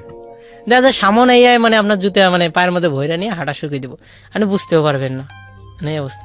ও আমার চোখের সামনে দুইটা জুতা একবার নিয়ে গেল গা, আমি আম্মু খাই গেলাম গা, যে আমি পরে দেখা যায় আমি ওই টেকনিকটা ইউজ করি নাই, যখন আমার দেখা যায় আমি চলতে পারতাম না এবং আমার খাইতে হইব, মানে আমি ইনকামে প্রতিদিন তো আর হয় না, তা দেখা যায় আমার লগেরটি যারা দেখতাম ওরা প্রত্যেকটা দেখতাম মানে আর কি একটা গাম খাইতো, একটা গাম পলিথিনে ভইরা ফুকাইতো আর টানতো, ফুকাইতো আর টানতো, ওইটা বলে ডেন্ডি। তা আমার কোনো সময় খাইতে কইতো, আমি কোনো সময় খাই নি, আমি কিছু না এসব আমি খামো না। দেখা যায় ওরা কি কি করতো, ওই যে ওসব যখন ওই কইলো, তখন আমি যখন দেখতাম আমার কোনো উপার্জন হয় না, তখন আমি ওই টেকনিকটা ইউজ করতাম। দেখা যায় একজনের পাশে বইতাম, হেরা একজোড়া জুতা নিয়ে যাই আমি বিক্রি করছি। যেমন এইরকম আমি 2-3 দিন করছিলাম, আমার 6-7 মাস স্টেশনে আমি ছিলাম। তো আমি চাকরির খোঁজ করছিলাম কিন্তু চাকরি পাইনি। বিভিন্ন আর কি মানে মানুষ আইয়া আর কি মানে এই যে স্টেশনে কয়েকটা পোলাপান রে জড়ো করে নিয়ে যায়, কি আর দেখ মানে এস্টের মানে রোগের মতন আর কি শিখাইতো, রোগের মাধ্যমে পরে শিখাইয়া সে একবেলা ভালো মতন খাওয়াইয়া বিদায় করে দিত। তা আমরা সবাই এখানে স্টেশনে আইতাম। আসার পর একদিন একজনে বলতেছে যে চাকরি করবা, 1500 টাকা বেতন। তা আমি বললাম ঠিক আছে আমি চাকরি করবো। তা আমার লগে আরো 2টা পোলাপান স্টেশন থেকে নিছে। সে যে লোকটা এসে নিছে সে মানে কি কাজ করার মতন, মানে একটু চুলদারি পাকছে কিন্তু সে শরীরটা স্বাস্থ্যবান মনে সে কাজ করতে পারবো এরকম। সে আইসা আমাকে নিয়ে দেখা যায় কইতাছে যে আসো গুলশানে গেলাম। যার পর সে দেখি একটা বস্তিতে পাকশাক করে খাওয়াইলো। আমি গেলাম এটা আবার কিসের চাকরি, এরকম করে বস্তিতে খাওয়াইতেছে। পরে আমারে কি করলো, 3 রাস্তার মোড়ের মধ্যে বিছনা কইরা ওখানে সবাই মশুরি টাঙ্গাই কইতেছে ঘুমাও। পরে ঘুমাইলাম। সকালবেলা ওইটা পেট ক্লিয়ার করার জন্য একটা ড্রিঙ্ক দেখাই দিল, ওখানে গেলাম। পরে ওখান থেকে পেট ক্লিয়ার করার পরে দেখলাম কয়েকটা গাড়ি বের করলো এবং লগে 2জন প্রতিবন্ধী লোক, এবং এর মধ্যে উনি প্রতিবন্ধী না, উনি একটা কাঠের গাড়ির মধ্যে বইয়া হাত মাত নুলা করলো। কি বলেন, কিভাবে? হ্যাঁ আপনার চোখের সামনে? হ্যাঁ, মানে আমি দেখলাম সে গাড়ির মধ্যে বইরা হাতটা মানে এরকম মানে আঙ্গুল কয়েকটা বেঁকা বুকা করলো। ও আচ্ছা আচ্ছা, টেকনিক করে। টেকনিক। আচ্ছা আচ্ছা, হ্যাঁ। সে টেকনিক করে সে বইয়া আমার কইতাছে গাড়ি ঠেলতে, এবং আমার যে লগে 2টা যে প্রতিবন্ধী আছে না, আমার লগে 2টা আরো 2টা পোলাপান আছে, তারা ঠেলতেছে। এখন আমি কইলাম যে এটা কি ধরনের চাকরি। আমি তো ভাবছি হয়তো কোনো হোটেলে হয়তো কোনো চাকরি দিবে, কিন্তু এইটা যে চাকরি। তখন আমি লগের জনের কইলাম দেখ রে কিরম ভণ্ড এসব কাজ করতেছে, আর এটা বলে চাকরি। তা আমি গাড়ি ঠেলতেছি, আমার মন চাইতেছে যে আমি এখান থেকে পলাই যাই। তা গাড়ি ঠেলতেছি তা আমি ওখানে কইতেছি যে তুই বলটা নিয়ে দৌড় মার, টাকা পয়সা আছে দৌড় মার, ওরা তোর পিছে দৌড়াইতে মানুষ দেখে ফেলাইবে যারা ভণ্ড। তা মসজিদে যে শুক্রবার করে আর কি মানে মানুষরা নামাজ পড়ে না, নামাজ পড়ে ওরা যখন বাইরে আছে ওখানে আর কি মানে গাড়িটা খাড়া করাইলো, কইতেছে আমার হাত পেতে ভিক্ষা চাইতে। আমি ভিক্ষা না চাই পিছন দিকে গাড়ি থিয়া ভাগলাম, ভাইগে স্টেশনে চলে এলাম। স্টেশনে চলে আবার ওইরকম করে আগের মতন টুকটাক করে চলতেছি। তো একজন আব্দুল মালিক নাম এক লোক মানে আর কি মাল ছামেনা, তার ধরতে গেছিলাম। তো এই বড় মাল ছামেনা হইলে কুলিরা ধরতে দিত না, কুলিরা মাইর দিত। তা কুলি দেখে আয়া পড়ছে, পরে আমি ওই মালটা ধরতে পারিনি, আমি চলে গেছি। তো ওই গার্জিয়ানটা যেটা আসছিল সে আমাকে ডাক দিছে যে এই ছেলে শোনো। তা আমি ওই কুলি দেখে তো তার কাছে যাইতে পারিনি। তখন কুলিটা যখন মালটা আমি তারা ফলো করছি, কুলিটা যখন মালটা তার এতে থুয়াইছে স্টেশনের ভিতরে, তখন আমি তার কাছে গেছি। তো আমি যাওয়ার পর বললাম যে আপনি আমারে ডাকছেন? তো কইলো যে আমার কোনো ছেলে নাই, আমার 4 মেয়ে, তুমি আমার বাড়িতে গেলে আমার ছেলের মতন থাকবা, তুমি কি কাজ করবা? আমি বললাম যে হ্যাঁ আমি করবো। তা আমি রাজি হইলাম, আর সে আমার লগে তার বাড়িতে নিয়ে গেল। সেই কোন জায়গায় জানি নিয়ে গেছে, মানে তার কোলেতে রাত্রেবেলা তো কোলের তো ঘুমাই গেছিলাম। সে আমাকে নিয়ে যাওয়ার পর স্টেশন থেকে নামে সিএনজিতে উঠছে, উইটা তার দোকানের সামনে আইছে। আসার পর কয়েকটা কয়েকটা আর কি মানে চেয়ার একখানে করে কইলো যে এখানে ঘুমাও, সকালবেলা তোমার বাসায় নিয়ে যাবো। সকালবেলা পর্যন্ত ঘুমাইলাম, দোকান খোলার পর আমার বাসায় নিয়ে গেল। বাসায় নিয়ে গেল, দেখা যায় আমি 6 মাস ধরে গোসল টোসল করি নেই, এর মধ্যে একদিন খালি গোসল করছিলাম। দেখা যায় গার দিকে তাকালে ঘিন ঘিন করতো। পরে সে আমাকে নিয়ে গেল, নিয়ে যাওয়ার পর আমাকে সাবান টাবান দিল, আমি গোসল টোসল করলাম। মনে হয় 15 দিন মানে শরীরের থেকে ওই ময়লা যাইতে আমার লাগছে। পরে আমার বাড়ির কথা একটুও মনে হইল না, আমার যে বাড়িতে আমি কত মাইদুর খাইছি এর একটুও বিনিময়ে আমার মনে হয় আমি নরক থেকে মুক্তি পেয়ে ফেলাইছি। তো আমার বাড়ির যখন ওনার বাড়িতে আইলাম, তো উনি আমাকে যে টুকটাক আর কি মানে কাম দেখাই দিল, মানে কামলারা মানে ডেকোটার উনি মালিক। তো দেখা যায় ওই যে বিভিন্ন মাহফিল টাহফিল মানে করতো, অনুষ্ঠান করতো, ওখান থেকে আমরা প্যান্ডেল ট্যান্ডেল খুলে টুলে নিয়ে আসতাম। গাড়ি এসেছিল, গাড়ির মধ্যে যাইতাম। তাদের কামলারা কাজ করতো, আমি তাদের খাবার নিয়ে যাইতাম এরম বাড়ির থেকে। তো খাবার নিয়ে যাইতাম, তো দেখা যায় ওই বিভিন্ন অনুষ্ঠান, বিয়ের অনুষ্ঠানে খাবার পাকাইতো। বাবু সিরও আমার খুব আদর করতো, পাকাইলে মানে মাংস সব মানে বেশি আমাকে দিত, তারা টেস্ট না করলে আমাকেই দিত। আমার খুব মানে যেখানে পাকশাক হইতো আমার লগে করে নিয়ে যেত, নিয়ে যায় তারা টেস্ট করার আগে আমাকে ভালো করে খাওয়াই টাওয়া ছাড়াই দিত। তো আমি এরকম করে তাদেরকে তারা আমার সবাই আর কি আদর করতো। আমি ছোট আছিলাম তো সবাই আমাকে আদর করতো। কেউ আমার গায়ে 1 বছর তার ওই গেরস্ত বাড়িতে আমি চাকরি করছিলাম, 1 বছর আমার কেউ একটা ফুলের পর্যন্ত টোকা দেয়নি। যদি আমার কোনো ভুল হইতো তা আমাক এমনিতে 2 কথা বলতো, কিন্তু মাইর দিত না। তাদের কথা হলো যে আমার ছেলে না, আমি মারমুখীর লিগে, তাক মারার কোনো আমার অধিকার নাই। তো আমি তাদের মধ্যে সুখে আসছিলাম, ভালোই আসছিলাম। তো হঠাৎ করে মানে আমার বাড়ির কথা মানে মনে হয়ে গেল। বাড়িতে আমার আর কি কতদিন পরে 1.5 বছর পর। 1.5 বছর বাড়ি যান নাই? না, কেউ জানে না আপনি কোথায় আছেন? না। ওকে, বয়স কত তখন? তখন আমার বয়স প্রায় 8 বছর 7 বছর হবে। ও মাই গুডনেস। ওকে, তারপর? তখন আমি হঠাৎ করে দেখি আমার মন মানসিকতা খারাপ হয়ে যাইতেছে। তা আমি কি জানি একটা ভুল করছিলাম। মালিক সেদিন বাড়ি যাওয়ার কথা কইছি, মানে মালিক এটা আমার থাপ্পড় মারছে। পরে আমি কইলাম আমি বাড়ি চলে যাবো। তখন মালিক আমার কি করলো, 110 টাকা আমার হাতে ধরাই দিল আর ঠিকানা দিয়ে দিল যে এরম এরম করে যাও। তখন আমি আর কি করতাম, মানুষের রাস্তায় জিগাইয়া মানে ঘাট পাড়াইলাম। ঘাট পার মানে হইলো মানে কি জানি কয়, ঘোড়া গাড়ি নিব 50 টাকা ভাড়া মানে ঘাটে যাওয়ার জন্য। পরে আমার কাছে নিল 25 টাকা। পরে ঘাটে আমার সাথে কয়েকজন আর কি ভদ্রলোক যাইতেছিল, তাদেরকে আমি আমার কথা বললাম যে আমার বাড়িতে এই সমস্যা। তখন তারা আর কি আমাকে রাস্তার দেখাই দিল যে এইরকম এরকম করে যাইবা। ওটা হলো একটা বগুড়ার সাইডে। তো আমি নদী পার হয়ে বগুড়ে আসা লাগে। তো তারা আমাকে কি হলো, ওই নৌকার মধ্যে চড়াইলো আর কইলো যে ছেলের কাছে ভাড়া নিয়েন না, আমার কাছে নিয়েন। তা আমার ভাড়াটা না দিয়ে পরে তারা আর আমাকে একটা বাসে ভাড়া দিয়ে উঠাই দিল। ঘাট পার হওয়ার পর উঠাই দিয়া পরে আমি আয়া পড়লাম। আসার পর আমি স্টেশনে যখন আইলাম, বগুড়া স্টেশনে, তখন দেখি অনেক রাত হয়ে গেছে, গাড়ি ঘোড়া নাই, ট্রেন নাই। তখন সে বলল যে সব 10 টাকা নেই তো সব। তো আমাকে বললো যে সব বিছে এখানে ঘুমাও আর 10 টাকা দাও। পরে আমি সব বিছে ঘুমাইলাম। তা ওই সবালা গেলো যে টাকা পয়সা থাকলে আমার হাতে দিয়ে যাও, যদি হারায় যায় পরে আমার ধরতে পারবা না। পরে আমি আমার কাছে যে টাকা আছিল আমি তাদের দিয়ে দিয়েছিলাম। পরে সকালবেলা উইটা তার কাছে টাকাটা বুঝে নিয়ে আমি আয়া পড়ছি। আসার পর লালমনি আইছি, লালমনি থেকে আমার বড় বাড়ি গেছি, বড় বাড়ি থেকে আমি ডাইরেক্ট বাড়ি আমার নানুর বাড়ি হাইটে যাইতেছি। তো রাস্তায় আমার একটা বন্ধু দেখা, সে কইতেছে তুই বেলা হারাই গেছস এবং তুই বেলা মারা গেছস। আমি কইছি কিসের মারা যাবো, আমি তো কোথাও যাইনি, আমি এমনিতে বাড়ির থেকে একটু ডাক করে গেছিলাম। তখন বাড়ির যখন গেছি, বাড়িতে মানে অনেক মানুষ আর কি গল্প করতেছে, মানে 4-5টা মহিলা সহ একখানে গল্প করে না, বাড়ির ঢোকা ধরলে অনেক মহিলা গল্প করতেছে। এবং তারা আমাকে দেখার লগে লগে আহমক হয়ে গেল যে 1.5 বছর পর আমি যে বাইসে আইছি। দূর দূর থেকে মানুষ আইতো যে আইয়া আমার জিগাইতো, মানে প্রায় 1 মাসের নাখান মানুষ জিজ্ঞাসা শুরু করতো আমি কেমনে আসছিলাম কেমনে না আসছিলাম, সবারই আমি এসব কথা বললাম। তো দেখা যায় তারা আমাকে এরকম করিয়া কাজ বাজ কইতো। পরে আমি ওই মালিকের কাছে আর যাইতে পারিনি।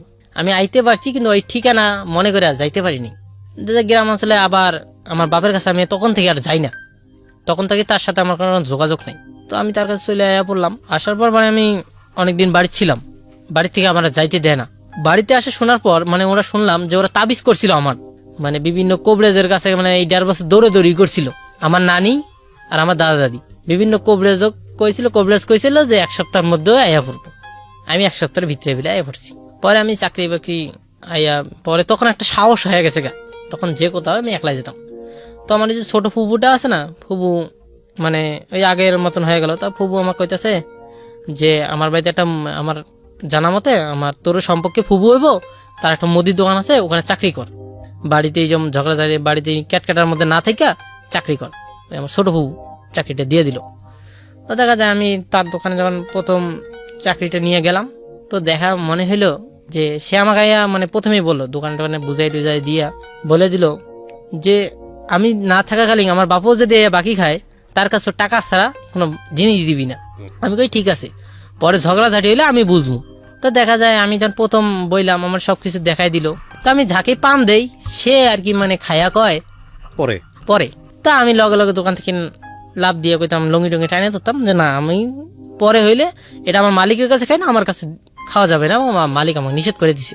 তা মানুষ তো প্রত্যেকটা মানুষ ওনার দোকানে বাকি খেত, আর ওই বাজারের মধ্যে ওনার দোকানটা বড় আছিল, আর যারা বাকি খাইতো তারা ওনার এই পাড়া প্রতিবেশী। উনি পাড়া প্রতিবেশী তো না করতে পারে না দীক্ষা উনি আর কি দোকানে থাকে না, এই জন্য লোক রাখছে। তখন আমি কই না আমি কোনোভাবে বাকিটাকে দিতে পারবো না। তা প্রত্যেকটা দিন 10-12 জনের লাগে আমার ঝগড়া বাজতই, মানে যেই খায় সেই কয় বাকি। তো আমি এই যখন সন্ধ্যাবেলা মালিক টাকাটা হিসেব নিতে আইতো, তখন দেখা যায় সবাই তারে বিচার দিত যে ভাই এটা আপনি কোন পোলা রাখছেন, আমার চেনে না, আর মানুষের দুনিয়ার সামনে আমাকে অপদস্থ করছে। তো কয় আপনি বাকি খেলে আমার কাছে খায়েন, পোলাপানের কাছে খায়েন না। আর যারা তারা অনেক বন্ধু বান্ধব ক্লোজ তাদেরকে আমাকে বুঝাই দিত যে হে খাইলে আমার কাছে কবি। দেখা যায় ওই গ্রাম অঞ্চলে বাকি টাকি দিত, মালিক ভুলে যেত, আমি মনে রাখতাম যে স্যার এই মানুষটা অনেকদিন বাকি খাইছে, হ্যাঁ আপনার টাকা দেয়নি, তারা আপনি আবার বাকি দেন কিল্লিগা।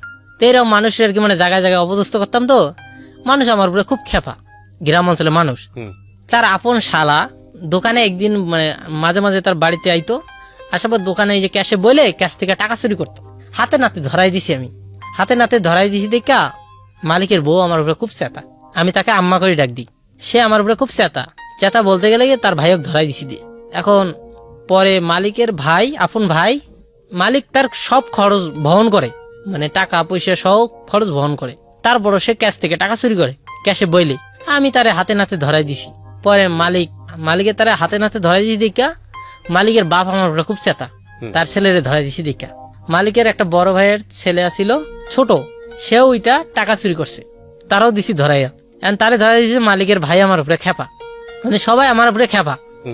পর মালিক কিন্তু আমার উপরে খুব খুশি, এবং মালিকের মানে আমার আম্মা মালিকের বউ সেও চুরি করছিল, তারাও দিছি ধরাইয়া।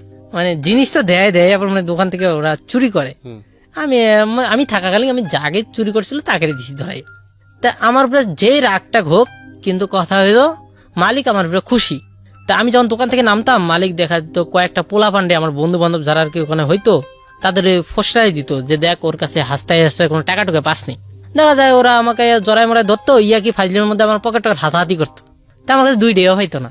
তো এই কারণে মালিক আমার উপরে খুশি, এবং কেউ যদি আমাকে মানে খারাপ বুদ্ধি দিত তা আমি তাও মালিকের কাছে বলে দিতাম যে অমুক জনে আপনার কাছ থেকে আমার টাকা চুরি করতে কয়। তা মালিক তার উপরে আর কি মানে ফায়ার যে আপনি আমার পোলা পান্ডের কুবুদ্ধি দেন কিল্লিগে। তখন আমার হাজিরা 600 টাকা প্রতি মাস।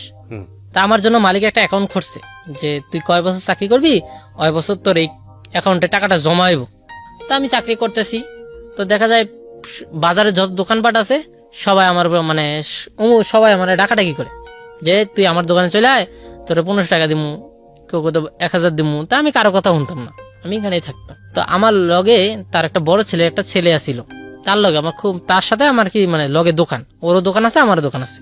তো ওর লগে আমার দেখা যায় একটা ভালো একটা বন্ধুশিপ। তা আমি এই দোকান দুইজনে আমরা একসাথে বন্ধ করে পুষ্কুনি দিয়েছিলাম গোসল করতে। তা পুষ্কুনি যেদিন গোসল করতে গিয়ে পুষ্কুনি আমরা রেগুলার যাইতাম, তা আমি পুষ্কুনিতে আগে গেছিলাম, ও একটা আমার পরে আইতাছে। তা পুষ্কুনির যে মানে পুষ্কুনি যে শুকাইলে মাঝখানে যে পানি থাকে না, হির শুকায় যায়, তা পুষ্কুনিতে পানি, তা আমরা গোসল করতে আমো, তো ওর জন্য আমি অপেক্ষা করতেছি, ও আইলে একসাথে গোসল করতে নামো। তা পুষ্কুনির মধ্যে একটা পোলায় মানে আমার নাখানে একটা পোলা তার চেয়ে একটা ছোট বাচ্চারে সাঁতার শিখাইতেছে। এখন সাঁতার শিখাইতে যায়, ওরা পানির মাঝখানে ফালাই দিয়ে ওইটা দৌড় মারতেছে। তা আমি আর কি মানে পিছন দিকে তাকাই নেই, মানে পুষ্কুনির দিকে না তাকায় রাস্তার দিকে তাকাই দিছি। তা রাস্তার সাইডে অনেক কয়জন দাঁড়াই রয়েছে, তারা বিভিন্ন ধান দেয়, কেউ পুষ্কুনির দিকে আর কি মানে ধান দেয় না। তা আমি ওর জন্য অপেক্ষা করতে, হঠাৎ করে একটা কানের মধ্যে আওয়াজ এলো যে ভাই আমার বাঁচাও, ভাই আমার বাঁচা। তা আমি মানে পিছন দিকে ঘুরে তাকাই দেখি পুষ্কুনি কিন্তু পিছনে তাকাই দেখি যে পানির মধ্যে ডুবতেছে আর উঠতেছে, ডুবতেছে উঠতেছে। আমি কিন্তু আবার সাঁতার জানি না, মানে আমি সাঁতার নিজে জানি, মানে হাফলায় বাঁচার মতন। তখন আমি সাঁতার শিখি, তো আমার মতের মধ্যে ওইটুকু একটা কাজ করছে না যে আমি নিজে সাঁতার জানি। আমি ভাবছিলাম যে আমি নিজে হাফলায় বাঁচি, মানে জানি, আমি ওরা হাত দিয়ে টানি টানি নিয়ে আসবো। যখন আমি পুষ্করের মধ্যে লাভ দিয়ে ওর কাছাকাছি গেলাম, এবং হাতের লগে একটু লাগার লগে লগে ও আমার ঘাড়ের লগে উইটে আয়া পড়ছে, মানে আমার ঘাড়ের উপরে আয়া ওইটা বইছে। এখন আমি এলাম পানির নিচে, ও এলো আমার ঘাড়ের উপরে। এখন আমি মুখও তুলতে পারি না, নিঃশ্বাসও নিতে পারি না, এবং কাউরে যে চিল্লামো এটাও বলতে পারতেছি না। এখন ও আমার গলায় এমনভাবে বাসায় ধরছে, আমি তো মানে মরা মরা অবস্থা। আমি তো পানির মধ্যে এবারে হাত পাও শুয়ে হাফলা শুরু করে দিছি। আমি কইতেছি আমার গলাটা একটু ছাড়, আমি একটু নিঃশ্বাসটা নেই, কিন্তু ও আমার গলাটা ছাড়ে নেই। আমি যত একটু লুজ করার চিন্তা করি, ও তত একটু মানে আরো জোরে ফেঁসাই ধরে। এক পর্যায়ে এমন একটা সময় গেল যে আমি আর মানে 15-20 সেকেন্ড থাকলে আমি মারা যাবো। আমি যখন হাত পাও ছাইড়ে দিছি যে আজকে আল্লাহ আল্লাহ আমি শেষ, তখন দেখি আমার মাটির লগে পাও লেগে গেছে। পাও লাগার লগে লগে আমি উঠছি। ওঠার পর অনেকক্ষণ মানুষ সবাই তখন আমক হয়ে গেল, সবাই একটু হাওয়া বাতাস করলো। করার পর যে ছেলেটাকে বাঁচাইলাম তার গার্জিয়ানও দেখলাম যে আপনার ছেলে আজকে মরতে ধরছিল, আমার কারণে বাইসে গেছে। সে গার্জিয়ান কইতেছে ও মরে না কির লিগা, সে গার্জিয়ান বলতেছে ও মরে না কির লিগা। পরে বাড়ির আমার মালিকের বউ কইলো যে সালাম তো আজকে মরতে ধরছিল, মরে না কির লিগা, মানে মৃত্যু কামনা আমার করে। পরে একদিন মালিক আমার লগে হঠাৎ করে, মানে প্রতিদিন যে টাইমে আমি দোকান খুলি ওই টাইমে দোকান খুলতেছি সকালবেলা, হঠাৎ করে আমার একটা মন খারাপের কথা বলছে। পরে আমি কি তার ব্যবহার একটা খারাপ লাগলো। পরে আমি এখান থেকে চলে এলাম, লগে লগে চাবি টাবি বিছনার মধ্যে থুইয়া আমি ওখান থেকে বাড়ি থেকে চলে এলাম। চলে আসার পর আমি আর তার বাড়ি যাবো না চাকরি করতে। পরে সে আমার পরে যে কটা পোলাপানা রাখছে তারা সবাই চুরি করে গেছে, এবং আমি যদি রেগুলার তার বাড়িতে যাই, এখন তারা আর কি আমার খুব খাতির যত্ন করে। তারা যারা আমাকে খারাপ জানতো, দেখা যায় খুব পারে যে তোর মতন কেউ আসিল না এবং তুই ভালো আছিলি। তা আমার মনে তারা আমার প্রশংসা সবাই করছে, কিন্তু আমার মনে একটা কষ্ট যে তার দোকানে 7 মাস চাকরি করছি, 7 মাসের 600 টাকা আমার বেতনের, সেটা আমার দেয় নেই।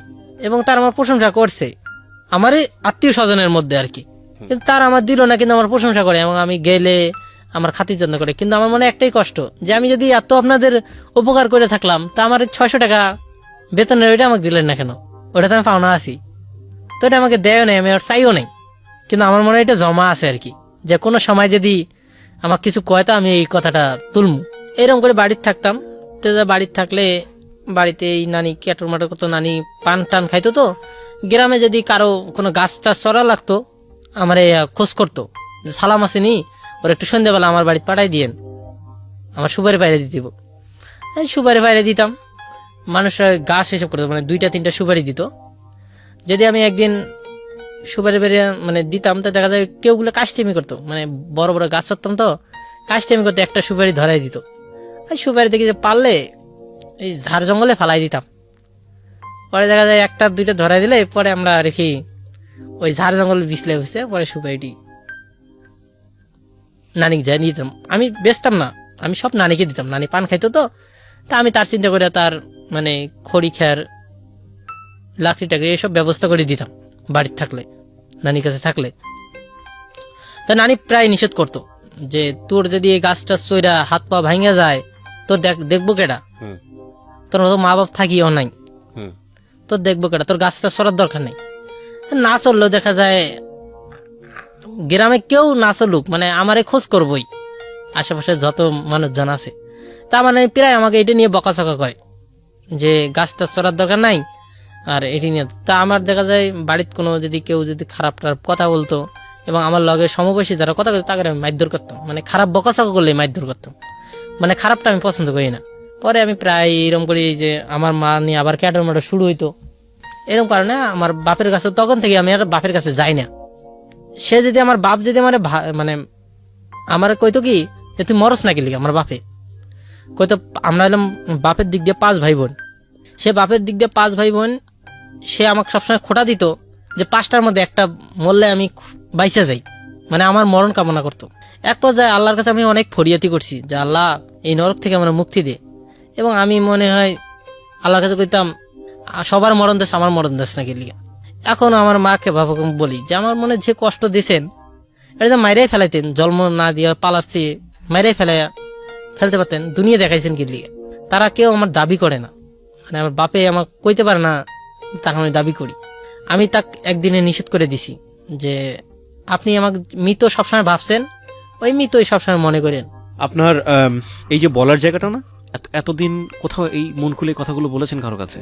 আমি এই কথাগুলো অনেক কয়েকজনের কাছে, মানে আমার কষ্টের কথা বলছি, সবাই আপনার মানে রেডিওর কথা বলছে যে রেডিওতে যে কষ্টটা বলো। আমার কিছু বলার নাই আপনার গল্পটা শুনে, শুধু একটা কথাই বলার আছে, সন্তান তো আসলে আশীর্বাদ, যদি তাকে ভালো করে মানুষ করা যায়। আল্লাহ একটা জীবন পৃথিবীতে দেন, তার রিজিক দিয়েই পাঠান। তো আপনার বাবা মাকে কিছু বলবো না, কারণ তারা জন্মদাতা পিতা মাতা, এই জন্যই বলা যায় না। এক আর দুই নম্বর হচ্ছে যে আপনার এই গল্প থেকে শুধু একটা জায়গায় শেখার জায়গা, সেটা হলো যে মানুষটা চুরি করে নিশ্চয়ই তার কোনো অভাব আছে, যে মানুষটা খারাপ কাজের দিকে যায় নিশ্চয়ই তার কোনো কারণ আছে।